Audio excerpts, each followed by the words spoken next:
Olá, pessoal! Sou eu, professora Josiane Louvera, aqui com vocês, para juntos darmos início à aula sobre o tema ação penal, né? Tema esse que a gente estuda no Código de Processo Penal, do artigo 24 ao 62, e no Código Penal, do artigo 100 ao 106. O Código Penal, ele vai trazer para a gente quando que a ação é penal pública, quando que a ação é penal pública incondicionada, pública condicionada, quando a ação é privada. E lá no Código de Processo Penal, a gente vai estudar o desenvolvimento dessa ação penal, como ela se inicia, qual é o prazo, né? Então, tudo isso nós vamos aprender nessa aula. Então, sem mais delongas, vamos dar início a isso. A primeira coisa que vamos falar sobre o tema ação penal é o seu conceito, né? Para poder a gente ter uma noção do que é. A ação, o direito de ação, ele é um direito público subjetivo. Então, quando a gente fala em ação penal, é o direito público subjetivo que você tem de pedir ao Estado juiz a aplicação do direito objetivo ao caso concreto. Como assim? Você é vítima de um crime. Você não pode punir o criminoso com as suas próprias mãos. Você vai ter que submeter esse criminoso a um devido processo legal. Lembra, sempre que alguém praticar uma infração penal, eu que fui a vítima, não posso fazer o olho por olho, dente por dente. Fez comigo, eu vou fazer com você. Não é assim. Quando alguém pratica uma infração penal, nasce para quem o direito de punir? Nasce para o Estado. Nasce para o Estado o direito de punir o infrator. E o Estado, quando alguém pratica uma infração, ele não vai de imediato punir esse agente, ele vai submeter esse agente a um devido processo legal. Então, o Estado vai passar pela chamada persecução penal, não é isso? Numa persecução penal que vai se dividir em dois momentos. No primeiro momento, o Estado vai fazer uma investigação, assunto esse que estudamos na aula anterior, quando a gente falou de inquérito policial. Esgotamos isso, né? E aí, depois que esse inquérito policial é concluído, ele é remetido ao Poder Judiciário, nós vimos isso quando falamos da conclusão do inquérito, e lá no Poder Judiciário, inicia-se a chamada instrução criminal. Essa instrução criminal é a ação penal, propriamente dita, que a gente vai ter 3 fases dessa instrução, não é isso? A instrução criminal vai se iniciar com uma acusação. Dá-se-á início à instrução criminal promovendo, interpondo a ação penal, intentando a ação penal. Aí, essa acusação, regra, é feita pelo MP por meio do oferecimento de uma denúncia. Mas, quando o crime é de ação penal de iniciativa privada, essa acusação é feita pelo ofendido por meio de uma queixa. Tá claro? Então, a partir daqui, a gente dá início a uma ação. Então, a ação penal é um direito público subjetivo de se pedir ao Estado juiz, né, que aplique o direito objetivo ao caso concreto. Então, eu vou ter aqui o procedimento onde o Estado vai, ao final, dar uma sentença. Por quê? Se alguém é acusado, esse alguém vai se defender e, ao final, o juiz vai decidir. Nesse momento da decisão, é o momento que o juiz vai proferir uma sentença e que vai condenar ou ele vai absolver. Tá claro? É nesse momento que ele vai aplicar o direito objetivo ao caso concreto. Nesse momento é que ele vai proferir uma sentença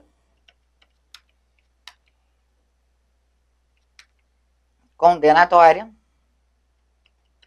ou absolutória. Uma sentença condenatória ou absolutória, por quê? Porque pode acontecer do agente, né, no decorrer de toda essa instrução, provar sua inocência. Então, no caso concreto, o juiz tem que absolver, mas se não, o juiz condena. Aí aplica a pena, porque a gente sabe que para todo crime há um preceito primário e há um preceito secundário. E o preceito secundário é justamente a sanção penal. Essa sanção penal, ela é aplicada ao caso concreto pelo Estado juiz, tá claro? Bom, o direito de ação, ele tem fundamento na própria Constituição, aqui no artigo 5º, inciso 35, que vai dizer para a gente que a lei não excluirá da apreciação do Poder Judiciário lesão ou ameaça de lesão a direito. Então, nem lesão a direito, nem ameaça de lesão a direito será excluída da apreciação do Poder Judiciário. É como eu disse, ocorreu uma infração penal, tá? Que veio a causar lesão ou ameaçou de lesão ao direito, porque se ocorre a infração penal, houve uma lesão ou ameaça de lesão ao direito de alguém, tá? Então, se houve essa lesão, essa ameaça de lesão ao direito de alguém, nasce para o Estado o direito de quê? De punir. Por quê? Porque a lei não excluirá da apreciação do Poder Judiciário lesão ou ameaça a direito. Por quê? Porque eu vou submeter a apreciação do Estado juiz para que ele aplique o direito objetivo ao caso concreto, ou seja, a sanção que corresponder àquela infração. Tá claro? Então, o direito de ação é um direito público subjetivo, beleza? Aí, o que a gente verifica?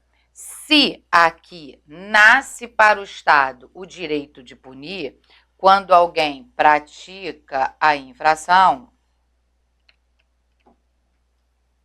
a gente já viu que nasce para o Estado o direito de punir.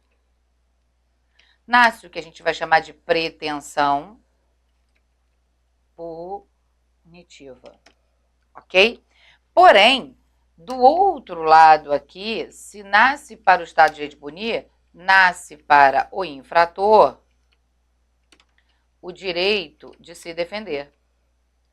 Ele vai resistir a essa pretensão punitiva do Estado.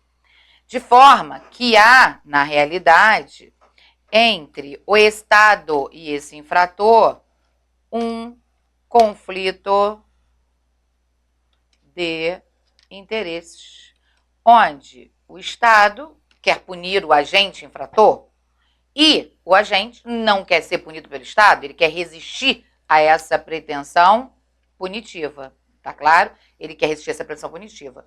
Então, há esse conflito de interesses, em que de um lado o Estado quer punir, de outro o agente não quer ser punido, dá-se o nome de lide. Lide é o conflito de interesses qualificado por uma pretensão resistida. Por que qualificado por uma pretensão resistida? Porque Estado pretende punir, tem uma pretensão punitiva, e o infrator resiste à pretensão punitiva do Estado através do seu direito de defesa. Esse é o conceito de lide para Carnelucci, tá claro? Porém, no processo penal, a doutrina majoritariamente entende que a gente não deve utilizar a expressão lide no processo penal. Eu, particularmente, não sou favorável à doutrina, não, tá? Até porque eu vejo, sim, um Estado querendo punir o criminoso e o criminoso podendo resistir a essa pretensão punitiva. Pronto, acabou. Entendeu? Eu vejo isso, eu consigo enxergar isso quando eu vejo a ocorrência de uma infração penal. Porém, a gente precisa entender que a doutrina, majoritariamente, vai dizer que no processo penal não há que se falar em lide. E por que não? Argumento 1.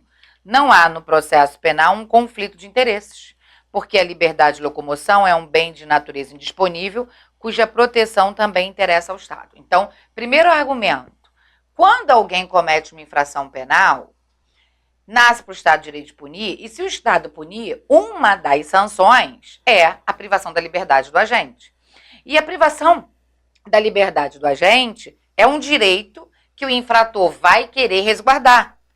E que esse direito à liberdade de locomoção é um direito o quê? Indisponível. Então, inclusive, cabe ao Estado utilizar dos meios legais para garantir a liberdade de locomoção de quem quer que seja. Tá claro? Então, por esse motivo, a doutrina vai dizer que não há no processo penal um conflito de interesses, porque a liberdade de locomoção é um interesse de natureza, é um bem de natureza disponível e que, portanto, é interesse do infrator e também interessa ao Estado. Sinceramente, eu acho esse argumento fraco, tá?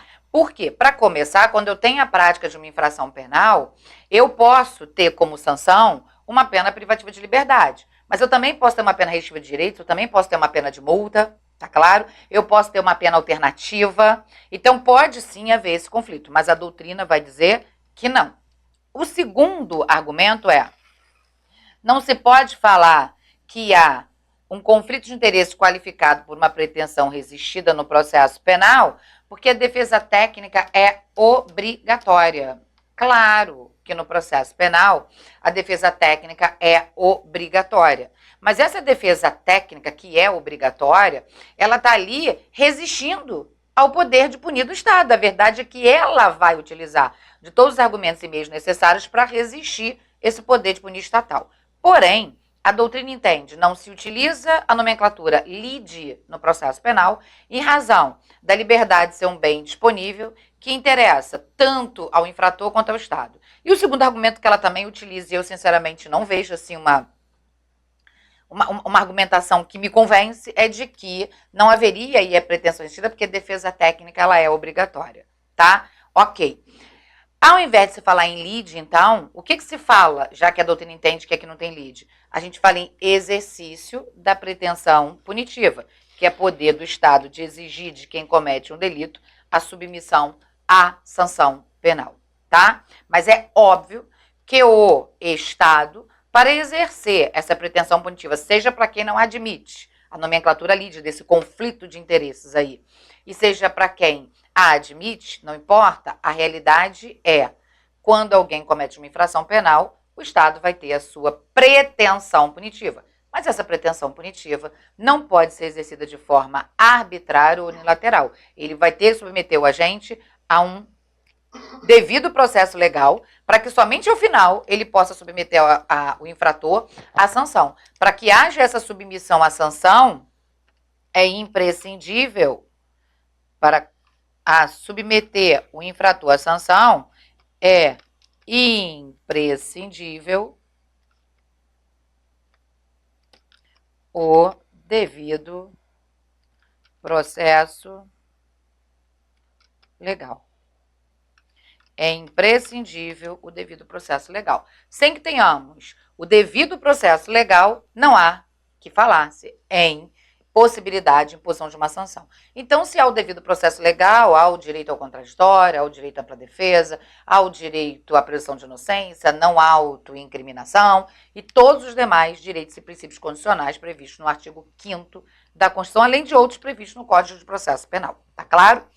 Bom, vimos, portanto, essa controvérsia sobre a existência ou não de lide no processo penal e agora nós vamos verificar que essa lide ou essa pretensão punitiva do Estado, ela vai se dar através de uma ação penal. A ação penal, verificaremos mais à frente, ela pode ser pública, ela pode ser privada. Tanto faz se a ação é pública ou se a ação é privada, a verdade é que quando há uma ação penal, ela só pode ser proposta se as condições, pressupostos, requisitos estiverem presentes. O Código de Processo Penal, diferentemente do Código de Processo Civil, quando você estuda processo civil, o Código de Processo Civil ele traz condição da ação, pressuposto processual, ele traz tudo direitinho. O processo penal não. A gente até brinca aqui no processo penal que o Código de Processo Penal é uma cópia mal feita, incompleta do Código de Processo Civil antigo, né? Mas a verdade é que esses conceitos acerca de condição da ação, pressuposto processual, justa causa, a gente vai tirar do processo civil, tá? E por que a gente vai tirar do processo civil? Porque o próprio legislador, no artigo 3º do Código de Processo Penal, ele vai autorizar a interpretação extensiva, a aplicação analógica e o suplemento dos princípios gerais do direito. O que significa afirmarmos o seguinte: quando o Código de Processo Penal for omisso, a gente não vai deixar de aplicar uma norma em razão da sua omissão. A gente vai buscar lá no processo civil o que seria a solução daquilo. Então, por exemplo, o Código de Processo Penal ele não define o que é condição da ação. A gente vai buscar a condição da ação aonde? Lá no Código de Processo Civil, ok? O Código de Processo Penal, ele não define pra gente, nem traz as regras de como se contratar a defesa. Através do instrumento de mandato, a procuração, você vai buscar isso aonde? No Código de Processo Civil. Então, isso a gente não tem aqui no Código de Processo Penal, vamos buscar lá. Então, aqui no campo das condições da ação, a gente é muito doutrinário e, na realidade, utiliza o que está no Código de Processo Civil. Então, para Liebman, ele desenvolveu, no que diz respeito às condições da ação, a teoria eclética, que, na verdade, explica as condições da ação para a concepção dele, tá? E aí, para a teoria eclética, concepção eclética de Liebman, Henrico Túlio Liebman, o direito de ação é o direito ao julgamento de mérito da causa, que fica condicionado ao preenchimento de certas condições aferíveis à luz da relação jurídica material deduzida em juízo.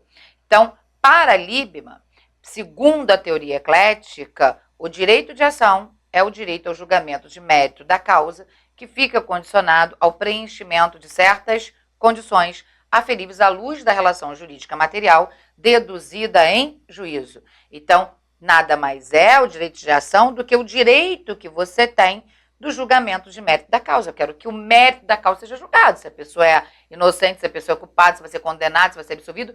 E para eu ter esse julgamento de mérito de uma causa, para que essa ação ela possa ser intentada e seguir o seu rito, é necessário que se preencha certas condições. E isso é real, tá? Isso é real, a gente não pode ingressar com uma ação sem preencher as condições.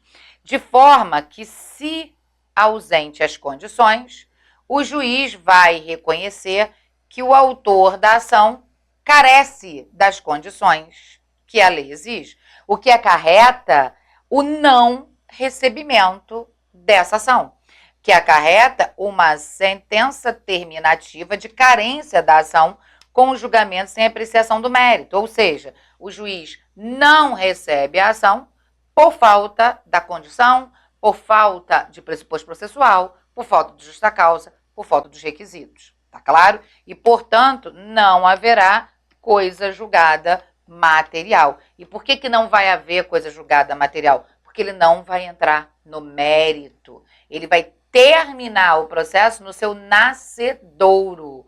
Na verdade, quando o acusador interpuser, ele intentar a ação penal, o juiz já vai dizer: não a recebo, em razão de falta da condição da ação. Terminou no nascedouro. Pus fim antes dela prosseguir. E não entrei no mérito para dizer se a acusação é procedente ou improcedente. Onde está isso? Não está no CPP. Isso está no artigo 485 do Código de Processo Civil, que vai nos dizer o seguinte: o juiz não resolverá o mérito da ação proposta quando verificar a ausência de legitimidade ou interesse processual. A ausência de legitimidade ou interesse processual significa o juiz está verificando a falta de condição da ação. Como que a gente sabe que o juiz, quando diz que não há legitimidade ou não há interesse de agir, está faltando condição da ação? A gente sabe isso por conta do que dispõe o artigo 17 do CPC, que vai dizer para a gente quais são as condições da ação, tá claro? Então, a consequência da ausência das condições é que o juiz não vai dar seguimento à ação que foi intentada. ele proferirá uma sentença terminativa sem a apreciação do mérito, dizendo que você é carente das condições da ação. E se as condições estiverem presentes, é exatamente o contrário. Verificada a presença das condições, o cidadão terá direito ao julgamento do mérito da causa. Então, para que uma ação intentada, ela tenha o seu regular segmento e chegue à possibilidade do juiz proferir uma sentença, é porque aquele que intentou a ação preencheu as condições gerais previstas no artigo 17 do CPC, que, de acordo com o artigo 17 do CPC, são legitimidade de parte, interesse de agir.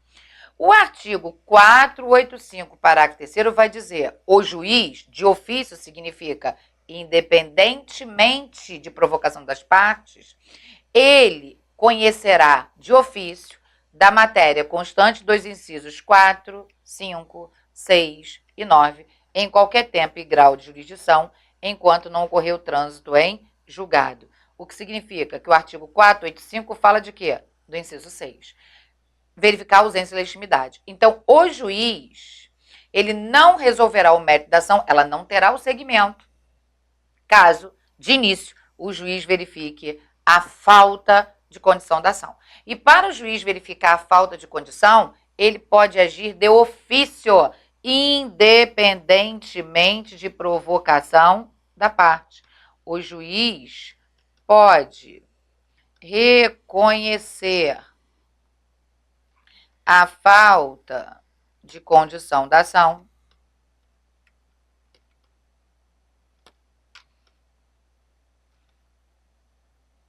de ofício ou mediante provocação da parte contrária.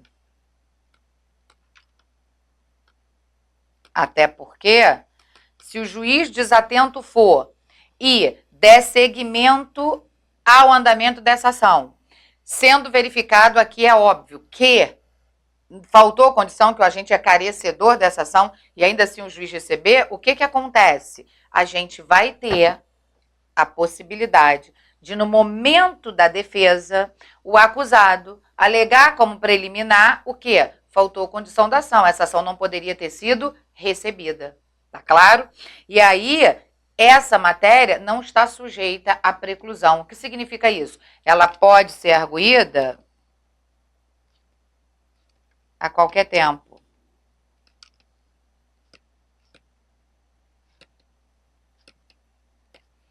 Notadamente, se eu estou diante de um processo em que meu réu está preso na iminência de ser, eu já arguo no início isso, para aquele processo não ter segmento, para ele não permanecer preso ou não ter o risco de vir a ser preso por uma situação que quem o está acusando não é, por exemplo, parte legítima, ou quem o está acusando, embora seja uma parte tecnicamente legítima, não tem interesse de agir, tá claro? E aí eu posso arguir isso a qualquer tempo. O juiz pode, de ofício, reconhecer a falta de condição da ação. E aí, onde está escrito que ter interesse e ser parte legítima é condição da ação? Artigo 17 do Código de Processo Civil, o NZINTER, porque é o novo Código de Processo Civil de 2015, não de 73, ele vai dizer, para postular em juízo, é necessário ter interesse e legitimidade. O 337 também vai dizer, incumbe ao réu, antes de discutir o mérito, alegar ausência de legitimidade ou de interesse processual. É o que nós falamos. O juiz pode reconhecer de ofício ou provocado pela parte contrária. Então, logo no primeiro momento em que ele for oferecer a sua resposta escrita, ele já argue como matéria de preliminar que o autor carece da condição da ação, para que essa ação não prospere, para que o juiz, por exemplo, se for o caso, o absolva sumariamente, acabe com aquele processo em seu início, tá claro? Bom, só um detalhe. O legislador, e aí eu coloquei aqui novo Código de Processo Civil para você entender o seguinte, o Código Civil agora de 2015, de Código de Processo Civil de 2015, ele vai dizer que são condições da ação, interesse de agir e legitimidade de parte, mas nem sempre foi assim. No Código de 73, eram condições da ação: interesse de agir, legitimidade de parte e possibilidade jurídica do pedido. Hoje, a possibilidade jurídica do pedido não é mais considerada no Código de Processo Civil uma condição da ação.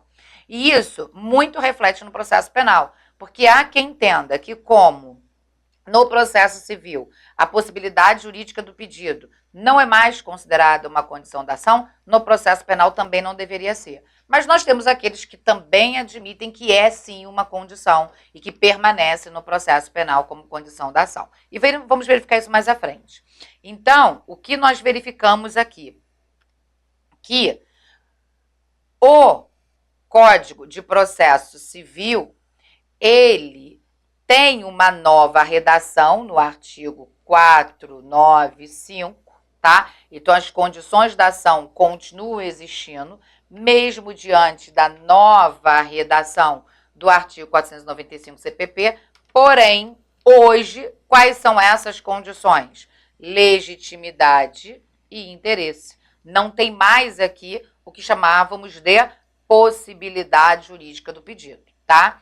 E aí, então, o próprio artigo 485 vai dizer: a parte, logo que o juiz receber, ela vai discutir, não é isso? Ela vai querer reclamar alguma coisa. Ou o juiz de ofício vai declarar ou as partes vão reclamar. A ausência de pressuposto de constituição e desenvolvimento válido e regular do processo. O juiz vai reconhecer a existência de perempção e litispendência de coisa julgada, vai verificar a ausência de legitimidade ou interesse processual nos demais casos e vai verificar o que for previsto nos casos previstos no Código de Processo Civil. E incumbe ao réu, antes de discutir o mérito, alegar a ausência de legitimidade ou interesse processual. Aqui a gente já tem a condição e isso é corroborado pelo CPP, sem, no entanto, todavia, falar sobre as condições da ação. Por quê? Quando o Código de Processo Civil diz para a gente que para se ingressar com uma ação penal é necessário termos as condições da ação presentes, o Código de Processo Penal, por sua vez, não vai dizer quais são as condições da ação.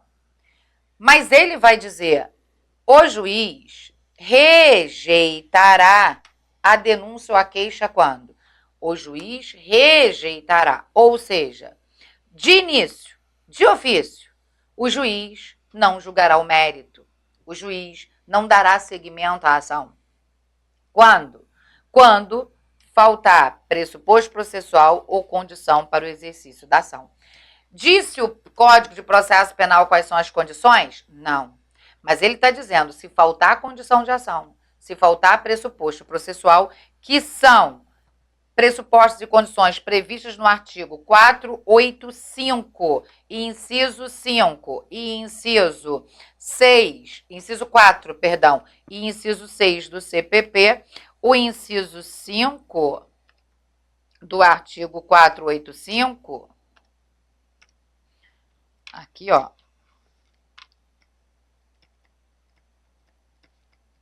inciso 5, não, inciso 4, e aqui, artigo 485, inciso 6 do CPC, vão dizer para a gente exatamente o que está aqui, de uma forma diferente. Lá ele vai dizer que o juiz de ofício vai reconhecer a falta de condição da ação, a falta de pressuposto processual e não conhecerá do mérito dessa ação. Aqui no CPP, em que pese ele não dizer para a gente o que é pressuposto processual, o que é condição da ação, ele vai dizer que se não estiver presente, o juiz vai rejeitar. Para que haja uma ação, então o pressuposto processual tem que estar presente. Qual o pressuposto processual? Pressuposto de validade, pressuposto de existência. E aí, você vai pensar, para um processo existir, eu preciso de quê? Para ele ser válido existir. Para ele existir, eu tenho que ter juiz, partes e demanda. Juiz, aquele que vai julgar, aquele que vai decidir a situação. Partes, a acusação e a defesa, né? E a gente também tem os terceiros interessados no processo, porque a gente tem as partes principais e as partes secundárias. E a demanda é o motivo, a causa de pedir, por que aquele processo existe, tá? Ele existe se isso aqui estiver presente. Mas ele existe e é válido? Não necessariamente. Para ele ser válido, eu tenho que ter um juiz imparcial e competente. Ou seja, esse juiz não pode ser suspeito, não pode estar impedido e tem que ser o juiz com competência originária para aquela causa, tá? Porque ninguém será privado dos seus bens, nem de sua liberdade, sem que haja o devido processo legal e ninguém poderá ser julgado senão pela autoridade competente, tá claro? E para esse processo ser válido, as partes precisam ser o quê? Capazes, né? E a demanda tem que ser juridicamente possível. A demanda tem que ser juridicamente possível. Porque se essa demanda não for juridicamente possível, imagine que eu entro com processo, eu sou a parte capaz, eu sou a parte legítima, entro no juízo competente, tá tudo ok, mas eu peço, no meu pedido, que o juiz condene o réu a uma pena de morte. Essa demanda é admissível? Claro que não. Esse pedido que eu estou fazendo é juridicamente possível? Claro que não. Tá claro? Há muito se dizia que esse pedido juridicamente possível estava aqui dentro da condição da ação para o processo civil, tá? E a condição da ação? Eu tenho que ter legitimidade de parte. Não é qualquer um, é parte legítima. E eu tenho que ter interesse de agir. Sem o interesse de agir, não adianta entrar com a ação. Então, verificado que está faltando o pressuposto processual ou o interesse, a legitimidade e o interesse de agir, que são a condição para a ação, o juiz, de início, rejeitará essa denúncia ou essa queixa sem julgamento do mérito, sem apreciação do mérito. Tá claro?